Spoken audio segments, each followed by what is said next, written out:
दोस्तों, स्वागत है आपका हमारे चैनल में। अगर अब तक आपने इस चैनल को सब्सक्राइब नहीं किया तो प्लीज़ सब्सक्राइब कर लीजिए ताकि आप और भी अच्छी कहानियाँ सुन सकें। आज की हमारी कहानी का नाम है नया सफ़र। उनके नाम की पुकार लगते ही वे सकुचाते हुए स्टेज पर आए। पहले भी कई प्रतियोगिताओं में भाग लेने वे स्टेज पर गए थे। उस समय के रोमांच की बात कुछ अलग थी, लेकिन आज पैरों में कंपन था, चेहरे पर हल्की पसीने की बूंदें झलक आई थी। घबराहट के कारण ऐसा लग रहा था जैसे सीना धौंकनी के समान चल रहा था। माइक के पास आकर वे ठिठक गए। सामने की पंक्ति में बैठी अपनी बहन निर्मला की ओर देखा। उसने सिर हिलाकर उन्हें बोलने का इशारा किया, पर आवाज़ हलक से बाहर ही नहीं निकल पा रही थी। वे खुद को बहुत ही असहाय महसूस कर रहे थे, खुद को काफ़ी कमज़ोर महसूस कर रहे थे।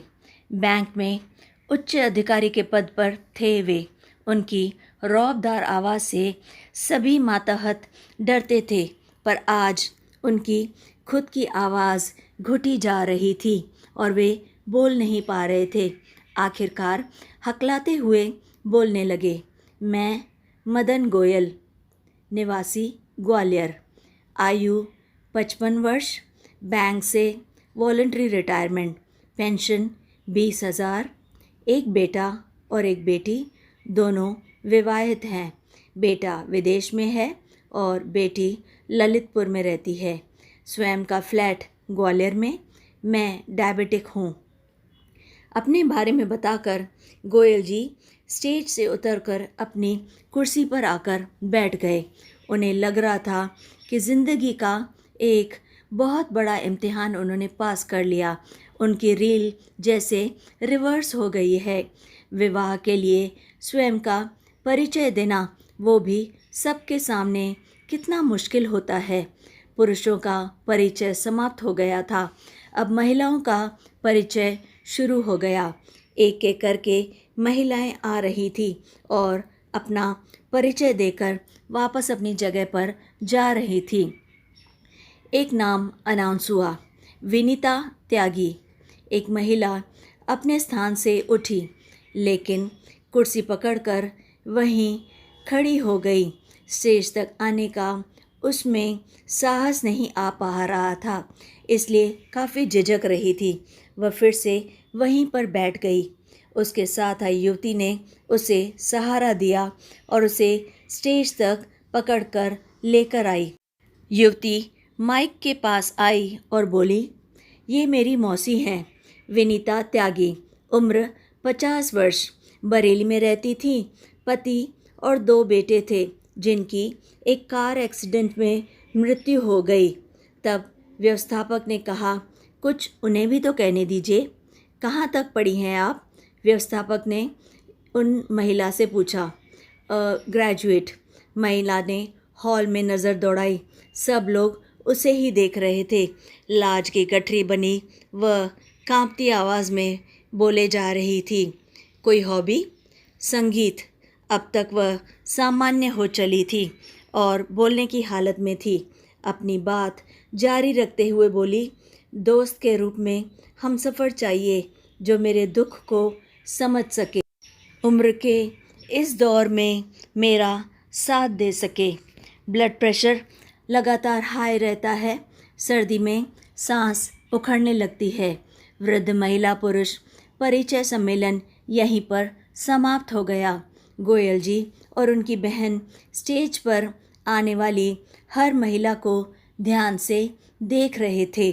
अभी तक ज़्यादातर महिलाएं सर्विस वाली ही आई थी, जो अब तक सर्विस या तो कर चुकी थी या अब भी कर रही थी। हर महिला के जाते ही निर्मला आंखों से प्रश्न करती और हर बार गोयल जी सिर हिलाकर नकारात्मक उत्तर दे देते। गोयल जी की निगाहें किसी ज़रूरतमंद को ढूंढ रही थी, जिसका जीवन वे संवार सके और दिल से उसे अपना साथी मान सके। विनीता के स्टेज पर आते ही वे उसका रूप देखकर ठगे से रह गए। श्वेत वर्ण कपोलों पर रक्तिम आभास, एक अनोखा तेज लिए हुए चेहरा, चौड़ा माथा, बड़ी बड़ी हिरनी जैसी आंखें, जिन्हें देखकर गोयल जी को अपनी दिवंगत पत्नी अनीता की याद हो आई। जब वह बोल रही थी तो उसके शब्द ऐसे लग रहा था मानो कानों के रास्ते मन में जल तरंग सी ध्वनि पैदा कर रहे थे।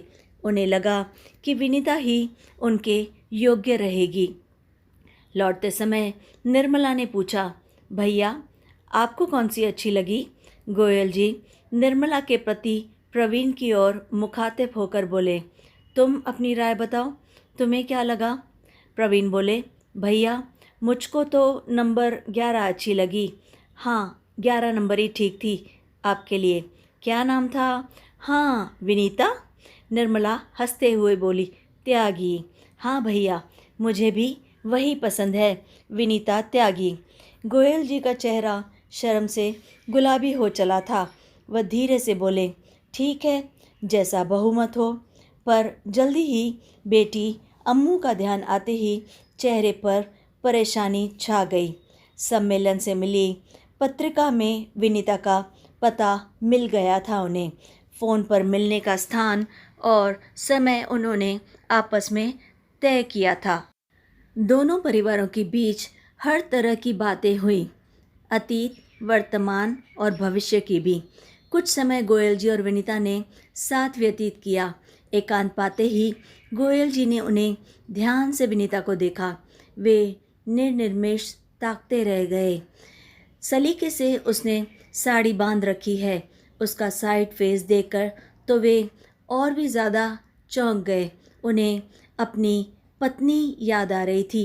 हूबहू अनीता जैसा चेहरा, वैसी ही कांति, वैसी ही शांति लिए। उन्होंने उसकी चुप्पी तोड़ने के लिए बात करना शुरू किया। विनीता के एक एक शब्द मानो गोयल जी के दिल को सुकून दे रहे थे, उनके जहन में उतरते जा रहे थे। विवाह के लिए रविवार का मुहूर्त निकला। निर्मला ने अम्मू यानी अमीषा को फ़ोन लगाया। हाल समाचार लेने के बाद निर्मला ने अम्मू से सारी बात बतानी चाहिए। अम्मू मैं सोचती हूँ भैया विवाह कर लें तो अच्छा है ना? इस समय उन्हें एक हमसफ़र की सबसे ज़्यादा ज़रूरत है। अपने पापा की शादी की बात सुनकर अम्मू बुरी तरह चौंक गई और बोली, ऐसी भी क्या ज़रूरत पड़ गई बुआ? शादी और वह भी इस वक्त? इतने साल गुजार दिए, अब कौन सा पहाड़ टूट पड़ा है जो इस उम्र में शादी करना चाहते हैं? यह भी कोई बात हुई भला? अमीषा को फिर से समझाते हुए निर्मला ने बोलना फिर से शुरू किया और बोली, भैया बहुत अकेलापन महसूस करते हैं अम्मू। कोई उनकी देखभाल करने वाला नहीं है, ना तो तुम वहाँ हो ना मैं। वैसे भी वह शुगर के मरीज़ हैं और इस बीमारी में जितनी देखभाल होनी चाहिए वह तो कोई अपना ही कर सकता है ना। ऐसे में ना तो तुम वहाँ रहती हो और ना ही मुझे ज़्यादा वक्त मिल पाता है।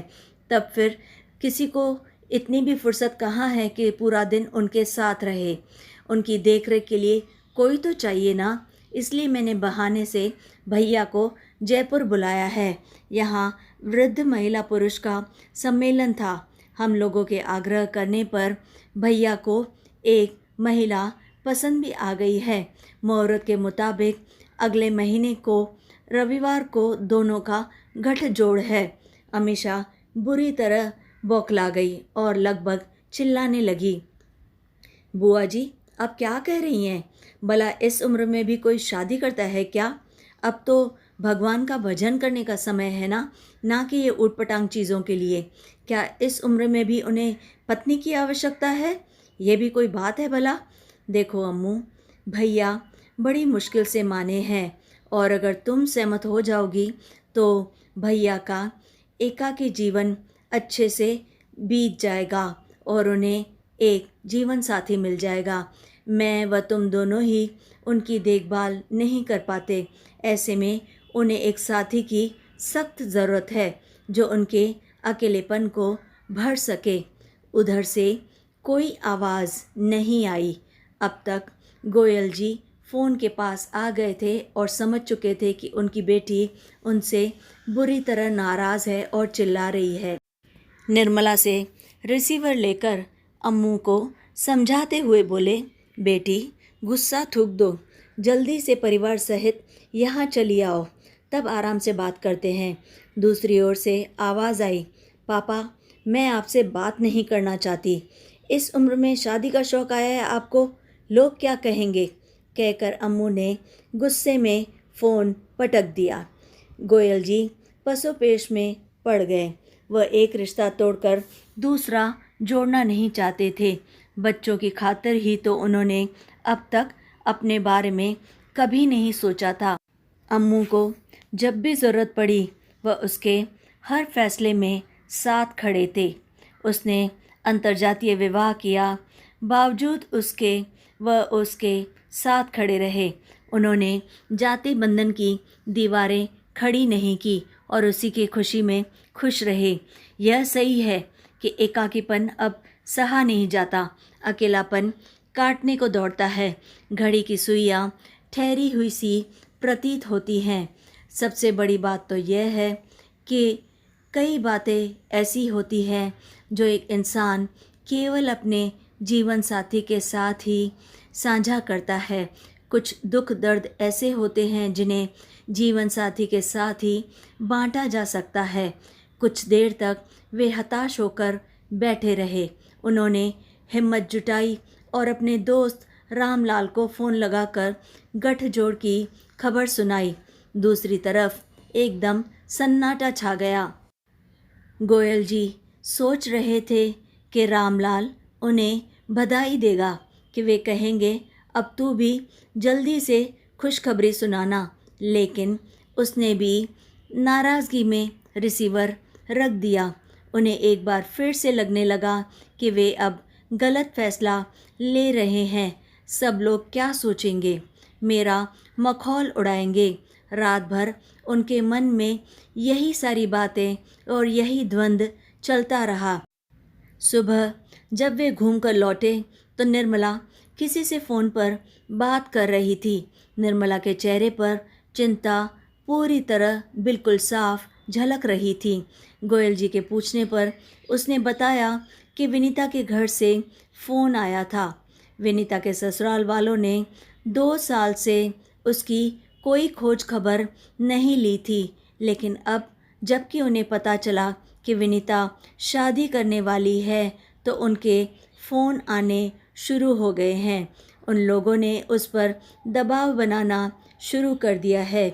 वे लोग नहीं चाहते कि विनीता शादी करे, या फिर ये कहिए ये नहीं चाहते कि वो गोयल जी से शादी करे।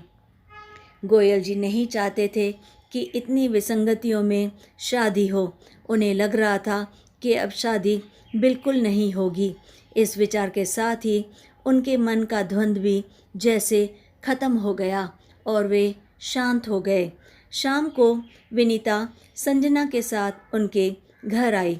विनीता के चेहरे पर चिंता साफ झलक रही थी। कुछ देर वातावरण में खामोशी छाई रही। चाय पीने के वक्त सब फिर से आपस में बात करने लगे। बात संजना ने ही शुरू की। निर्मला की ओर देखते हुए वो बोली, मौसी जी आज सुबह से ही बड़ी परेशान हैं। इनके ससुराल वालों को इनकी शादी की न जाने कैसे भनक लग गई। सुबह वहाँ से धमकी भरा फ़ोन आया था। थोड़ी देर रुककर वह फिर बोली कि उनका कहना है कि मौसी जी बाहर शादी ना करें। दरअसल इनके देवर इनसे शादी करना चाहते हैं। वे तलाकशुदा हैं। निर्मला कुछ सोचते हुए बोली, यह तो और भी अच्छी बात है। ये उसी कुटुंब में अपने आप को जल्दी एडजस्ट कर लेंगी। ये शायद इसके लिए भी सही होगा। इस बार उत्तर विनीता ने दिया, बड़े ही संयत किंतु सही भाषा में। सहमे हुए स्वर में उसके मुंह से ये शब्द निकले, वो मुझे नहीं मेरी संपत्ति को हड़पना चाहते हैं। सुबह तो उन्होंने यही कहा, जो कुछ तुम्हारे नाम है हमारे नाम कर दो, वरना हमें तुम्हें देख लेंगे। फिर चाहे ब्याह रचाओ या किसी के साथ भी जाके मुंह काला करो, हमें कोई फ़र्क नहीं पड़ता। एक सन्नाटा सा छा गया पूरे के पूरे कमरे में। किसी को समझ में नहीं आ रहा था कि क्या करे। चुप्पी फिर से विनीता ने ही तोड़ी। देवर शराब पीते हैं और दूसरी महिलाओं के साथ भी उनके नाजायज़ संबंध है, इसलिए देवरानी ने काफ़ी साल पहले ही तलाक ले लिया था। 2 वर्षों से किसी ने मेरी खोज खबर तक नहीं ली थी। मैं कैसी हूँ, ठीक हूँ, जिंदी हूँ या नहीं हूँ। पति व बच्चों के अंतिम संस्कार में भी जो खर्चा हुआ था वह सब उन्होंने मुझसे ही लिया था। यदि मेरे मायके वालों ने साथ नहीं दिया होता तो मैं आज। थोड़ा रुककर वह फिर बोली, वहाँ जाकर मेरा दुख और बढ़ जाएगा और अगर शादी नहीं की तो मुझे और हमेशा परेशान करेंगे। यह बोलकर वह चुप हो गई। हो सकता है वे मुझे मरवा दें, फिर सारी जायदाद उन्हीं को मिल जाएगी। गोयल जी को विनीता का बोलना अच्छा लग रहा था।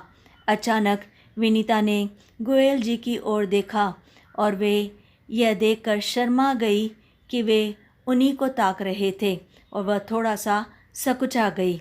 विनीता की आंखों में उन्हें एक अपनापन सा दिखा, एक उम्मीद सी जगी, अपने प्रति आकर्षण की गहराई दिखाई दी। उन्हें भी उससे जुड़ाव महसूस होने लगा। बातों से पता चला कि विनीता गोयल जी से शादी करना चाहती है, लेकिन चूंकि गोयल जी बच्चों के विरोध में कोई फैसला नहीं ले पा रहे हैं, इसलिए समस्या थोड़ी सी विकट हो गई है और समस्या का कोई समाधान भी नहीं हो पाया। रात को खाना खाते समय गोयल जी ने निर्मला से कहा, मैं कल वापस जा रहा हूँ। अब क्या करना यहाँ रुककर, कुछ भी तो नहीं हो रहा।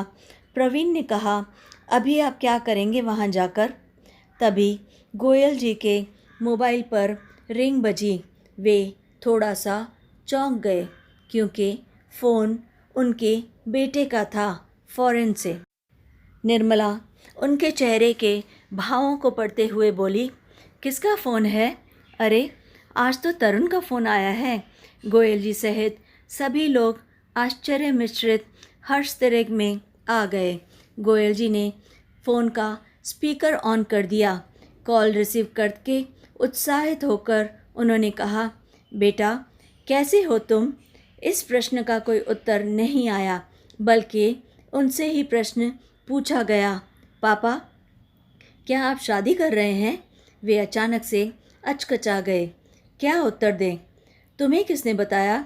7 समंदर दूर मेरी बीमारी की खबर तो तुम्हें कभी पहुंचती नहीं, अलबत्ता शादी की खबर ज़रूर पहुंच गई। अम्मू का फ़ोन आया था, उसी ने मुझे बताया। क्या कहा अम्मू ने? उधर से झल्लाया हुआ तरुण बोला, पापा आप शादी ना करें, इस उम्र में क्या शोभा देगा शादी करना? देखिए हम लोगों की भी इमेज का सवाल है आखिर। पश्चिमी सभ्यता में रचा बसा उनका बेटा अच्छे बुरे की वकालत कर रहा है। हे भगवान कैसे दिन आ गए। फिर आप समझते क्यों नहीं? क्या नहीं समझता बेटा, तुम ही समझाओ, प्रॉपर्टी का क्या होगा? इस वाक्य ने उनके पैरों तले ज़मीन खिसका दी। अब उन्हें समझ में आया कि तरुण क्यों जिद कर रहा था कि सब कुछ बेचकर वो उनके पास चले जाएं। गोयल जी बेटे के मुंह में सब कुछ बेचकर जाने को तैयार भी हो गए थे। अखबार में विज्ञापन भी दे दिया था अपनी प्रॉपर्टी और फ्लैट सेल करने का। उन्होंने खुशी खुशी फ़ोन करके बेटे को इसकी सूचना भी देनी चाहिए, पर बातों बातों में पता चला कि वो उन्हें अपने साथ अपने घर में नहीं वरना सीनियर सिटीज़न हाउस में रखना चाहता है, जो एक तरह से वहाँ का वृद्धाश्रम है। उन्होंने तरुण को कोई उत्तर नहीं दिया, मोबाइल झट से बंद कर दिया और अपना खाना खाने लगे। वे इतनी दुविधा में फंस गए थे कि कुछ भी फैसला नहीं ले पा रहे थे। निर्मला और प्रवीण भी अचंभित थे तरुण की बातें सुनकर। इतने वर्षों बाद फ़ोन, वो भी इस तरह से। गोयल जी के हृदय में तूफान उठ रहा था। उन्हें अब समझ में आ रहा था कि अब तक तरुण शांत था क्योंकि उनकी सारी संपत्ति उसी की तो थी, पर अब संपत्ति छीनने का भय उसके मस्तिष्क पर हावी हो रहा था, इसलिए ऐसी बातें कर रहा था। वे कमरे में चहलकदमी करने लगे। सब शांत थे, पर सबके अंदर हलचल थी। उन्होंने सबके चेहरों की ओर देखा, फिर मोबाइल पर कॉल करने लगे। उधर अमीषा थी। उसने पापा से सबसे पहला प्रश्न यही किया, पापा, आपने क्या सोचा? बेटा, तुम क्या चाहती हो? पापा, इतनी उम्र गुजर गई, अब क्या करेंगे शादी करके? विनीता को भी ज़रूरत है मेरी। 2 दिन में ही आप अपने खून के रिश्तों को भूलकर दूसरों के बारे में सोचने लगे पापा। नहीं, यह बात नहीं है बेटा। तो फिर कैसी बात है? मुझे समझने की कोशिश करो, वे बोलते रहे। तो ठीक है, लुटा देना अपना पूरा पैसा उस दूसरी औरत पर। यह दूसरा अवसर था जब गोयल जी हक्के बक्के रह गए। पहले तरुण और अब अम्मू। अब उन्हें समझ में आ रहा था कि बच्चे उनकी शादी का विरोध क्यों कर रहे हैं। वे रात भर करवटें बदलते रहे, एक निश्चिंत किंतु दृढ़ निर्णय लेने के लिए। जैसे दही मथने के बाद मक्खन अपने आप ऊपर तैर आता है, वे निरंतर सोच में डूबे रहे। मैंने अपने बच्चों के सुख के लिए अपने सुख वैभव के दिन यूं ही अकेले गुजार दिए। जब जिसने जो इच्छा की हर संभव पूरी की। बच्चों के लिए माँ बाप दोनों बन गया। बेटे ने विदेशी लड़की से शादी करनी चाहिए, मैंने कोई विरोध नहीं किया। बेटी ने अंतर्जातीय विवाह करना चाहा, मैंने चुपचाप सहमति दे दी। समाज और रीति रिवाजों, परंपराओं के विरुद्ध जाकर उन लोगों के हर सुख के आगे अपनी इच्छाएं, आकांक्षाएं सब कुछ कुर्बान कर दी। अनीता के मृत्यु के बाद कितने रिश्ते आए थे, और वह भी कुंवारी लड़कियों के भी। उस समय मैं बैंक की नौकरी में था और हर दृष्टि से शादी के योग्य भी था।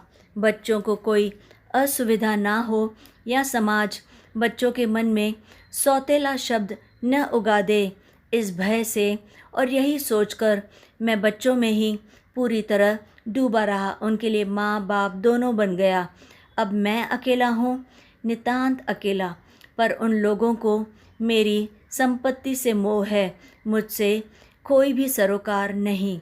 मेरे प्यार का, मेरे विश्वास का, मेरी आत्मीयता का अच्छा सिला दे रहे हैं ये लोग। उनके मन में एक जिद पलने लगी।